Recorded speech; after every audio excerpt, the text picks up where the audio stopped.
एक बार रामू सब्जी की अपनी दुकान लेके बाजार जाते हैं। सुबह से शाम हो जाती है, लेकिन उनका कोई भी सब्जी नहीं बिकता है और वापस बारिश भी तेज़ी से होने लगती है। वापस घर लौटते समय रामू को क्या होता है, उनके पैर में कुछ लग जाता है और ज़ोर से खून निकलने लगता है। उनकी पत्नी ये सब देख के बहुत घबरा जाती है और यही सोच के वो बोलती है, हे भगवान, अब हमारा ये दुख नहीं कटने वाला है। इस बारिश में हम कैसे धंधा करेंगे और क्या बच्चों को खिलाएंगे।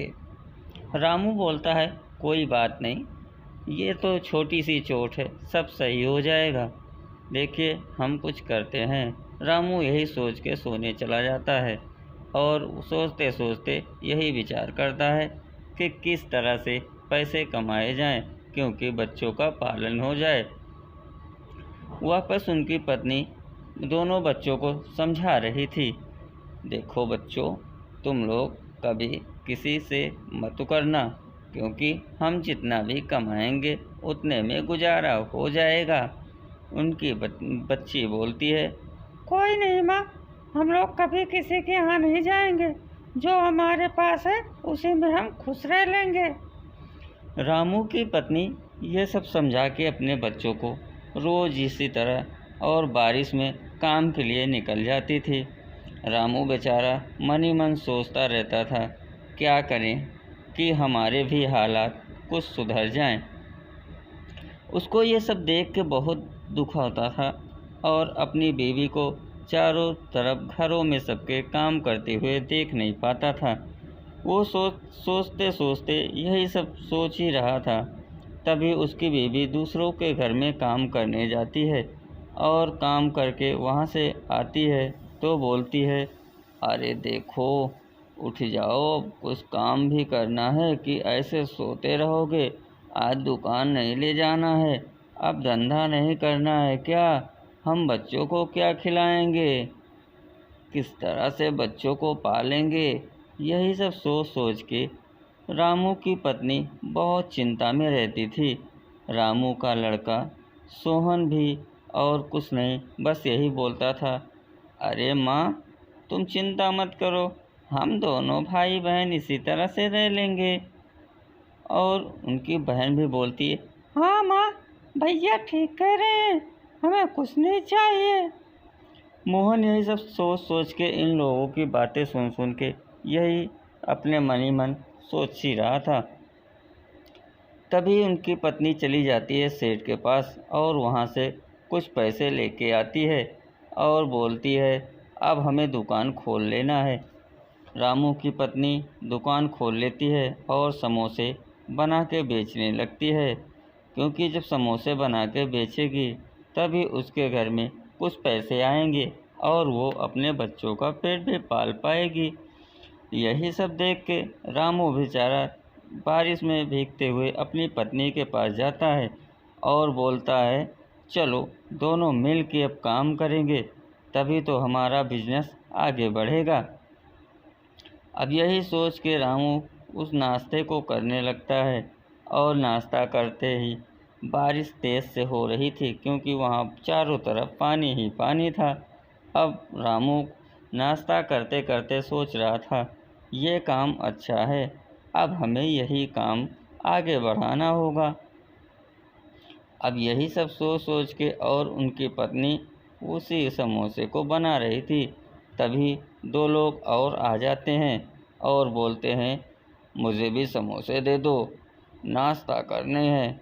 ये देखते देखते सारे समोसे बिक जाते हैं और सुबह से शाम हो जाती है। घर में आके अपने बच्चों के लिए खाना बनाने लगती हैं। खाना बना के फिर सुबह वही काम, समोसा बेचना और समोसे बनाना, रोज़ इसी तरह चलता रहा।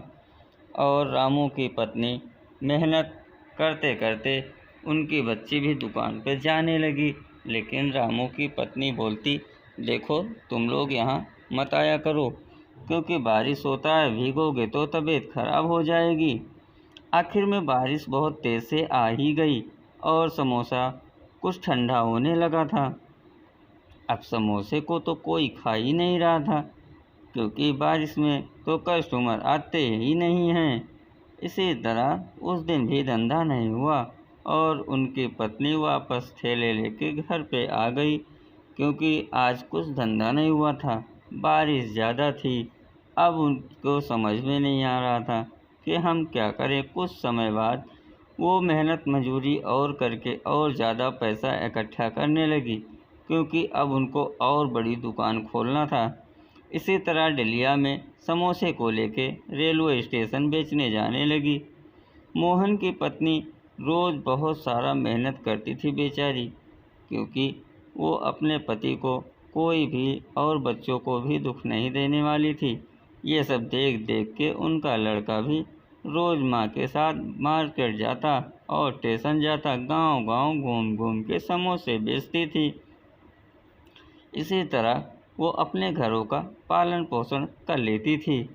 अब उसको स्टेशन पे जाने से, वहाँ धंधा करने से कोई नहीं रोक सकता था, क्योंकि अब वो बेचारी मन बना चुकी थी कि अब हम स्टेशन जाएंगे तभी हमारे दिन अच्छे आएंगे। स्टेशन जाके वहाँ समोसे बेचने लगी। देखते ही देखते वहाँ पे सारे समोसे उनके बिक जाते थे। रोज़ इसी तरह बना के समोसे स्टेशन लेके जाती थी और रोज़ के रोज़ उनके समोसे इसी तरह वहाँ बिक जाया करता था, क्योंकि वहाँ पे सारे लोग समोसे खाने वाले बहुत रहते थे। अब तो मोटी रकम आने लगी।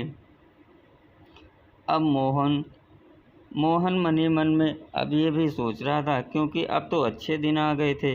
अब उनको अपने लिए एक बढ़िया सा घर भी बनाना था। ये रोज़ मोहन की बीवी घर पे पैसे गिनती रहती थी और यही सब देख के बहुत सी बड़ी दुकानें खोल ली है वहाँ। अब मोहन बेचारा भी यही सोचता था कि अब तो हमारा कुछ न कुछ करना पड़ेगा। इधर जो स्टेशन पे बड़ी दुकान थी, वो देख के मोहन की बीवी को मन ही मन जलता था, क्योंकि उसका धंधा थोड़ा मंदा हो गया था।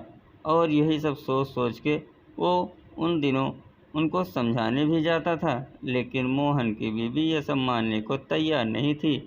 2 हवलदारों को वहाँ पे लगा देते हैं और उनको दुकान से निकाल देते हैं, क्योंकि वहाँ पे धंधा करने ही नहीं देते।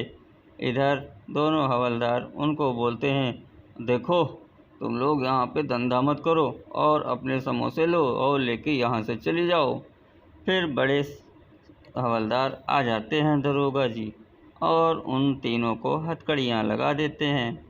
हथकड़ियाँ लगा के ले जाके बंद कर देते हैं। अब मोहन की बीवी समोसे बेच के और बढ़िया आलीशान घर भी बना लेती है। आलीशान घर बनाने के बाद अब अपने बच्चों और परिवार के साथ राजी खुशी से रहती है। तो मेहनत रंगी